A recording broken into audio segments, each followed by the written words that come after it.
Bienvenidos nuevamente al Secreto de la Vida, bienvenidos a la plataforma de Forest City, Dios le bendiga grandemente. Y aquí en la mesa, para hablar un poco más sobre la vida de este hombre extraordinario, el apóstol San Pablo, tenemos a Denar y Jessica. ¿Cómo están ustedes? Muy bien, aquí contento de estar en el Secreto de la Vida. Buen ánimo. Otro programa. Tratando de dejar para ustedes, familia, y para nosotros enseñanzas de esta carta que le escribió Pablo a Timoteo, segunda de Timoteo, que dicen los historiadores que posiblemente haya sido lo último que Pablo escribió. Estamos hablando de como si fuera un testamento. Vamos a leer desde el versículo 1 del capítulo 1, Jesse, hasta el verso 4. Lo vamos a ver y repasamos un par de cositas que vimos la semana pasada. Bueno, pastor, vamos a leer. Pablo, apóstol de Cristo Jesús, por la voluntad de Dios, según la promesa de vida que tenemos en Cristo Jesús, a mi querido hijo Timoteo. Que Dios el Padre y Cristo Jesús, nuestro Señor, te concedan gracia, misericordia y paz. Al recordarte de día y de noche en mis oraciones, siempre doy gracias a Dios, a quien sirvo con una conciencia limpia, como lo hicieron mis antepasados. Y al acordarme de tus lágrimas, anhelo verte para llenarme de alegría. Denar, ¿oramos? Oremos. Señor, te damos gracias por este día, por este programa. Gracias porque podemos estudiar tu palabra y aprender más de ti. En nombre de Jesús, amén. Amén. La semana pasada estudiamos un poquito y recordábamos la importancia del encabezado. En el versículo 1 están las credenciales del apóstol San Pablo. Él dice, ¿cuáles son mis credenciales? Soy apóstol ¿de quién? De Jesucristo por la voluntad de Dios. O sea, aquí no hay otra cosa que hablar. Mi vida es producto de la voluntad de Dios. Esas son las credenciales del apóstol San Pablo, y en el aspecto de nuestra propia vida, la mejor de todas las credenciales justamente es sentirse que somos hijos de Dios y que somos objeto de la misericordia de Dios. Luego dice a mi querido hijo Timoteo, y hablamos, ¿se acuerdan de lo que era ser mentor de otras personas? De cómo la vida de Pablo había influido en la vida de Timoteo, y hacíamos un llamado a cada uno de nosotros a mentorear a alguien, a buscar a alguien, una persona, alguien que está cerca tuyo, que tú lo ves, que tenga aspiraciones espirituales, que veas que tiene un norte en la vida, mentorearlo, no para enseñarle la Biblia exclusivamente, sino para enseñarle lo que has aprendido de Jesús, porque lo más importante es lo que hemos aprendido de Jesús. Y luego entonces, chicos, llegamos cuando dice Pablo que Dios y el Padre y Cristo Jesús nuestro Señor te concedan ¿qué cosa? Gracia, misericordia y paz. Ese trío de cosas maravillosas que solamente da el Espíritu Santo y que se reciben por gracia, misericordia y paz en la vida. Y de eso decíamos qué cosa, Jessica, qué hace en la vida de un ser humano cuando recibe gracia, cuando es objeto de la misericordia de Dios y cuando está en paz con Dios. ¿Qué hace en la vida de una persona eso? Indiscutiblemente lo devuelve o lo da a quienes son sus semejantes. Una persona que está llena sabe que es objeto de la gracia de Dios, Denar, que la misericordia de Dios lo ha alcanzado y que está en paz con el Señor. ¿Cómo se comporta con el resto de la gente? Se comporta sin quererlo, muchas veces siendo un ejemplo de lo que significa ser realmente un cristiano. No lo piensa. Natural. Sale natural. Lo hace. Y eso atrae naturalmente a otras personas que están alrededor. Qué lindo eso, ¿no? Cuando naturalmente tú sientes... Mira, en estos días falleció un profesor que me dio clases a mí hace años atrás, el pastor Ramón Araujo. Y yo miraba en el Face la cantidad de estudiantes de él que pusimos algo sobre Ramón Araujo. No porque enseñara tanto de Biblia, era, ¡ay, qué lindo ese hombre! Hasta sus movimientos eran los movimientos que te traía paz. Hay maestros en la universidad, ¿viste? Que cuando se paran detrás de un escritorio, ¿viste? Y ya te ponían nervioso. Solamente de verlo. No sé si te ha pasado. Sí, me pasó. Este viejo que solamente quiere... Que pase luego la clase. Sí, claro. Sí, y lamentablemente hay personas que eso es lo que transmiten. En cambio, el profesor Araujo, muchachos, eso era una dulzura. Aparte de saber ver su voz, sus movimientos, el cariño con que te... Inolvidable, ese hombre inolvidable. Que Dios nos ayude, ¿no?, a que seamos inolvidables para la gente así. Cuando llegamos al verso 3, dice Pablo, hablándole a Timoteo, dice: al recordarte de día y de noche en mis oraciones. Hablábamos sobre la oración intercesora, el valor que tiene orar los unos por los otros, especialmente por aquellos que estamos mentoreando. Dice, y siempre doy gracias a Dios, a quien, y ahí nos quedamos, a quien sirvo con una conciencia limpia, como lo hicieron mis antepasados. Y me quedé pensando, ¿qué cosa es una conciencia limpia? ¿Y qué cosa entonces sería lo opuesto? Una conciencia sucia. Empiezo contigo, Jessica. ¿Qué para ti es una conciencia limpia? Yo no sé si habrá un ser humano que haya tenido la conciencia limpia siempre. Entonces Pablo miente.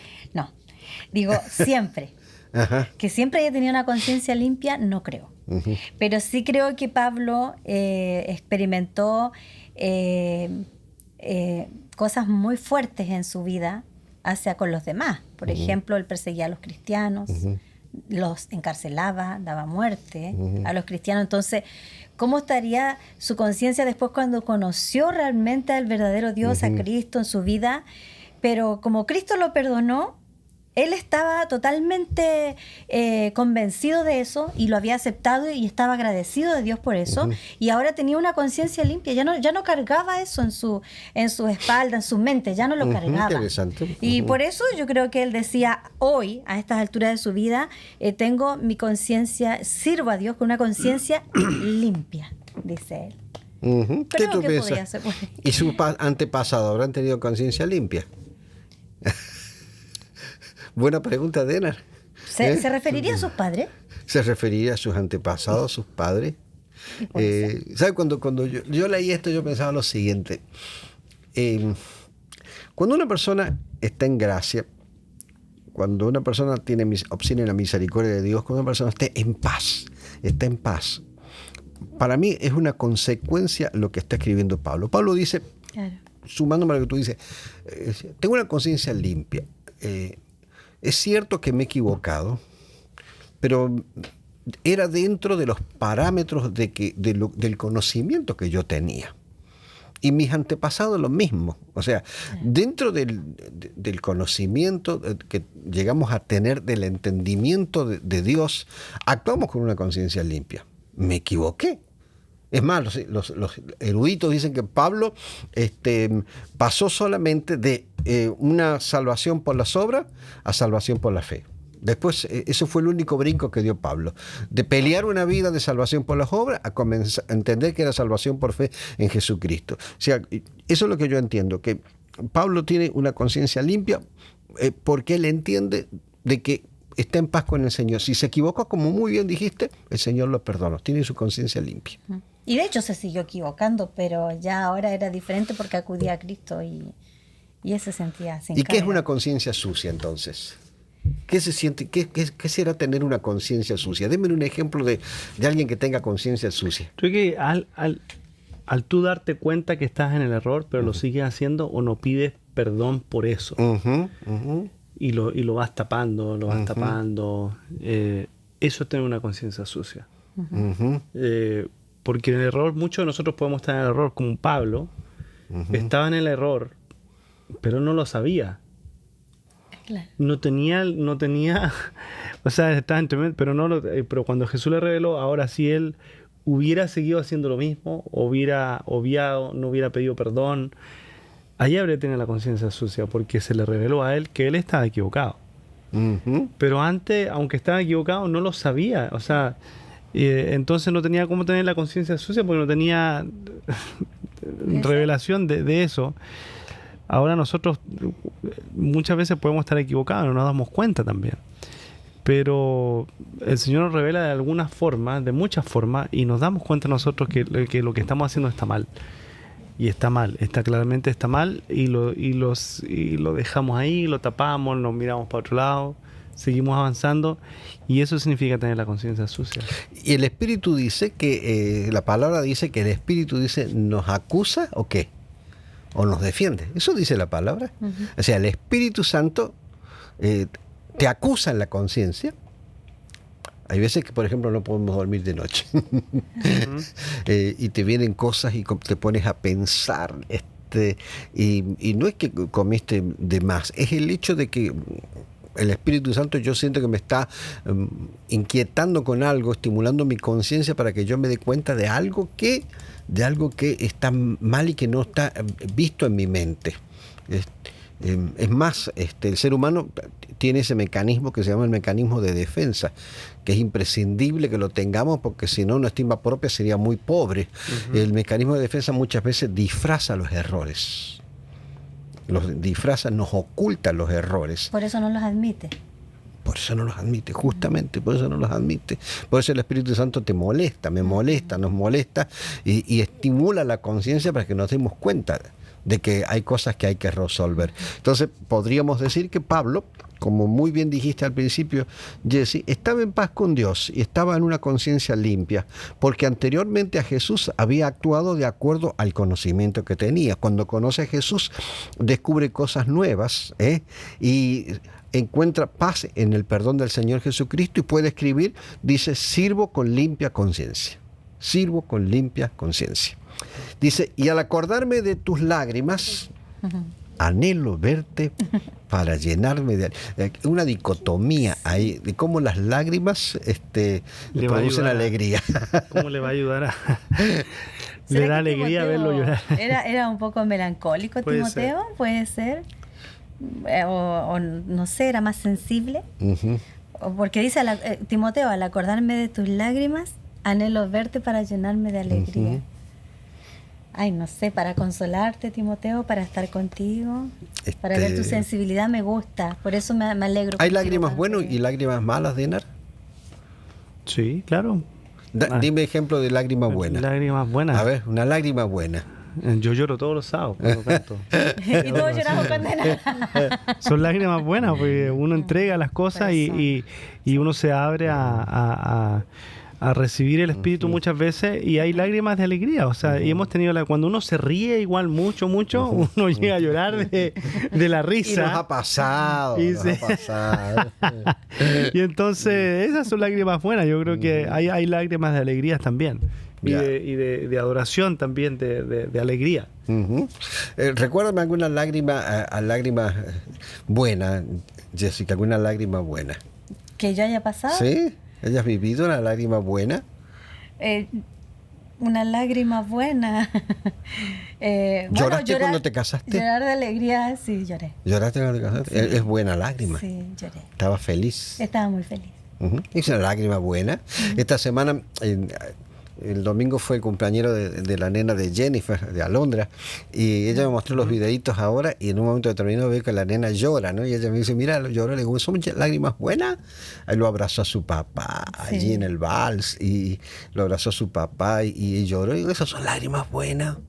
Esas son lágrimas buenas. Yo creo que acá lo que se menciona es esto, lo repito, dice, y al acordarme de tus lágrimas, anhelo verte para llenarme de alegría. Obviamente Pablo, este chico Timoteo amaba entrañablemente a Pablo, y esas lágrimas posiblemente eran de cuando se despidieron, recordando todo lo que Pablo había hecho en su vida, y él dice, pues, ese amor que se ve en tus lágrimas me llena de alegría. Un hombre que... Acuérdense que había pasado enormes vicisitudes en su vida. ¿Recuerdan cómo le dijo al discípulo que iba a bautizarlo? Le dice, yo le voy a enseñar a Pablo cuánto debe sufrir por mi nombre. Y Pablo sufrió mucho. Y las lágrimas de este chico de amor sin duda trajeron alegría al corazón de Pablo. Verso 5, Denar. Por favor. Traigo a la memoria tu fe sincera, la cual animó primero a tu abuela Loida y a tu madre Eunice, y ahora te anima a ti. De eso estoy convencido. ¿Fe de qué naturaleza? Sincera. ¡Wow! Fe sincera. Y luego aparece ¿quién? La familia completa. Dice, la cual animó primero a tu abuela Loida, a tu madre Eunice, y ahora, o sea, ¿cómo pasa de una persona a otra? ¿Qué cosa? la fe sincera. Y es interesante que termina, o sea, y le dice, o sea, se pasa a tu abuela, a tu madre, pero vuelve a ti.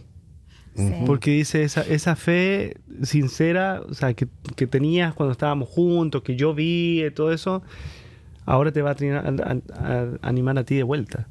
Porque dice, y ahora te anima a ti. O sea, esa fe animó a tu mamá, animó a tu abuelita, pero esa fe te tiene que animar a ti de vuelta. Recuerda esa se fe que tenías. retroalimenta el amor. Exacto. El amor se retroalimenta en la familia. Y te digo, impactante.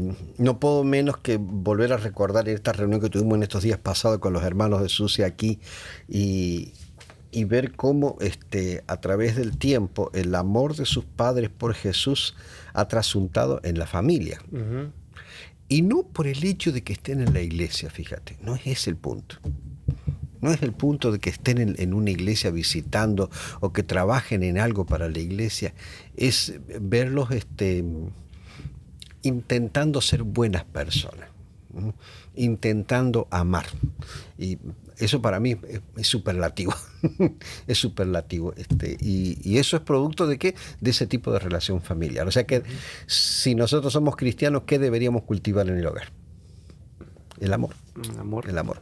La autenticidad también. ¿La qué? Autenticidad. Interesante esa palabra. Porque la fe sincera es lo contrario de una fe fingida. Entonces yo trato de analizar y digo, la fe que tú tienes es como lo fue tu abuela, tu madre, ahora a ti. De eso estoy convencido, dice Pablo. Él vio cómo era su abuelita, su mamá, vio cómo eso se había traspasado, esa fe sincera, y a veces esa fe fingida, ¿cierto? Hace que los hijos no permanezcan en la iglesia quizás, o la familia o los amigos. Puede ser, ¿no? Es un tema ese. Es un tema muy importante y demasiado triste muchas veces, porque tengo que decir, lo he visto y he tenido que vivirlo y no pretendo verlo ya alcanzado, pero el hecho de ver gente con fingimiento de fe, caretas, con caretas, es horrible, espantoso.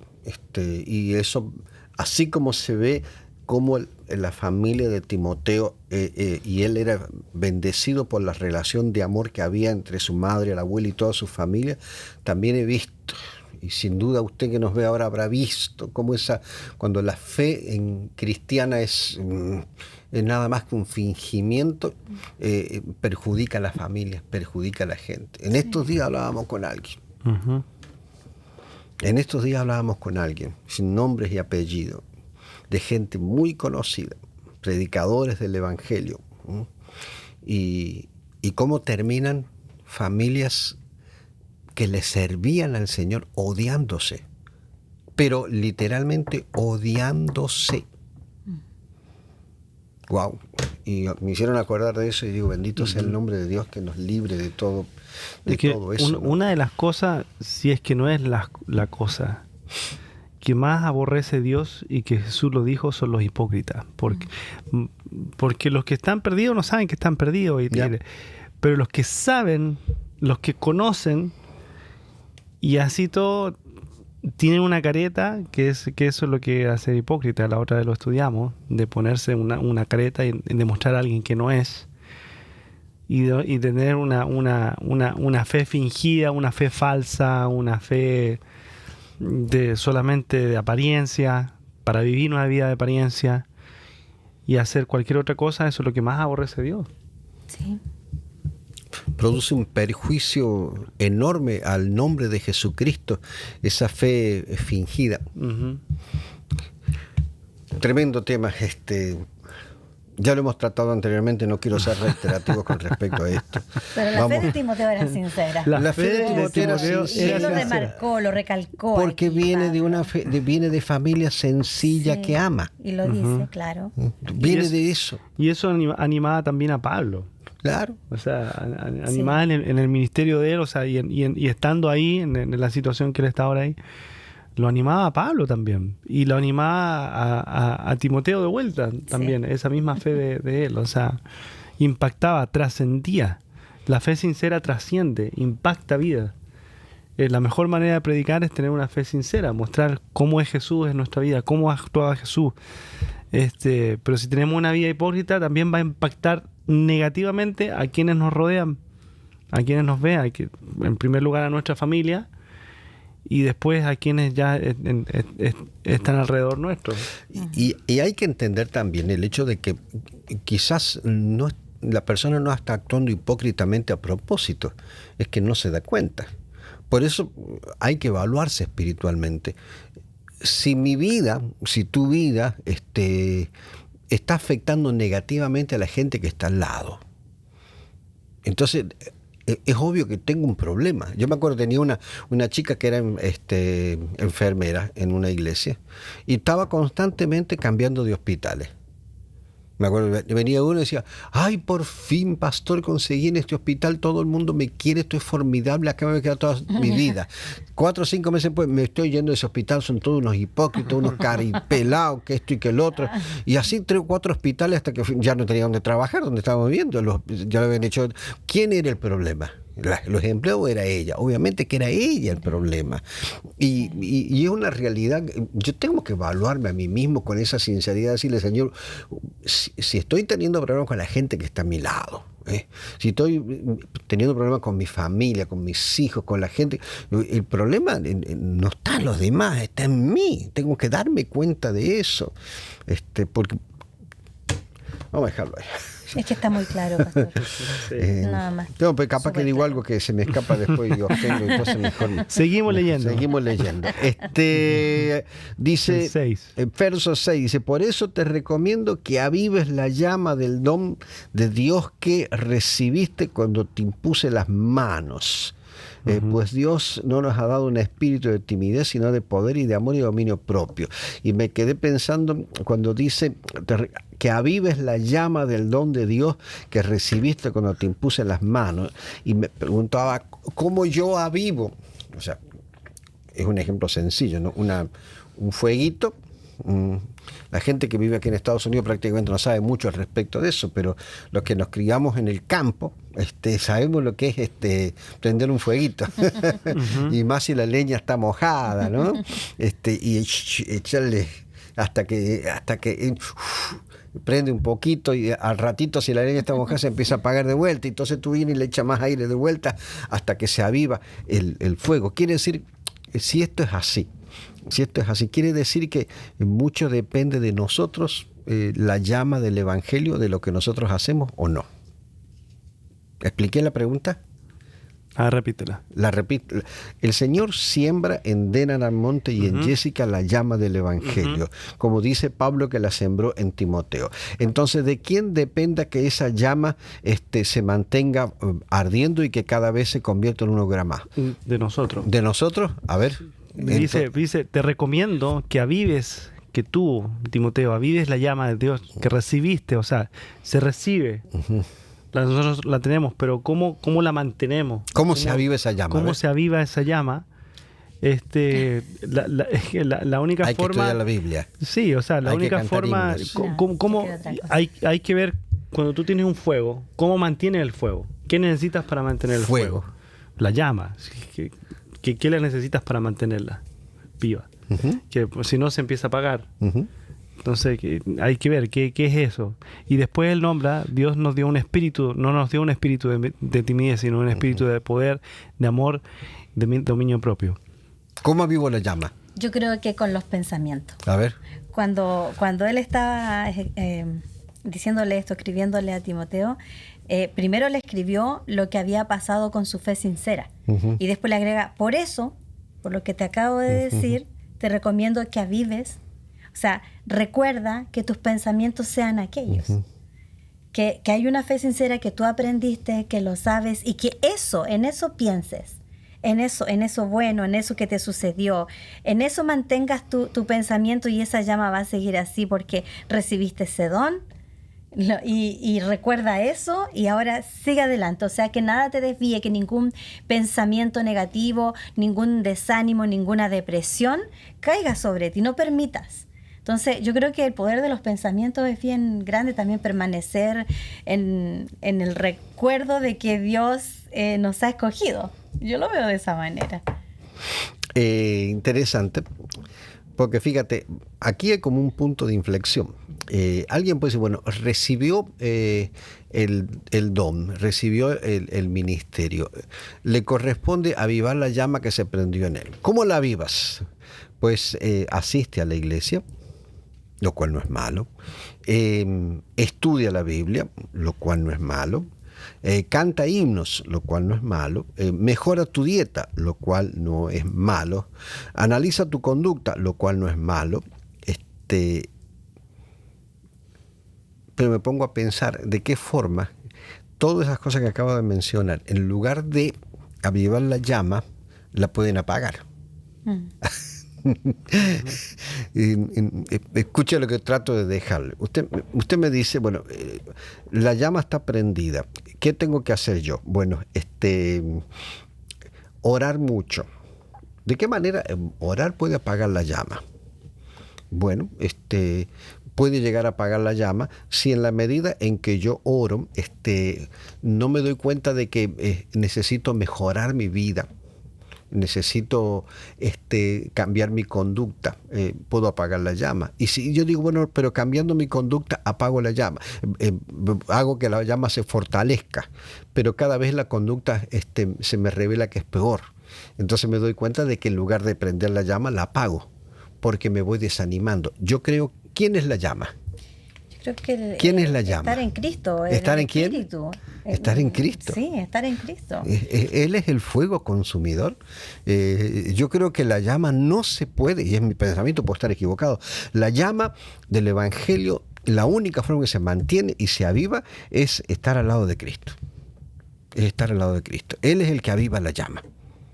Después lo demás todo es secundario. No sé, ¿cómo tú lo ves, Denar? Es que no hay otra forma. Y a través de su espíritu.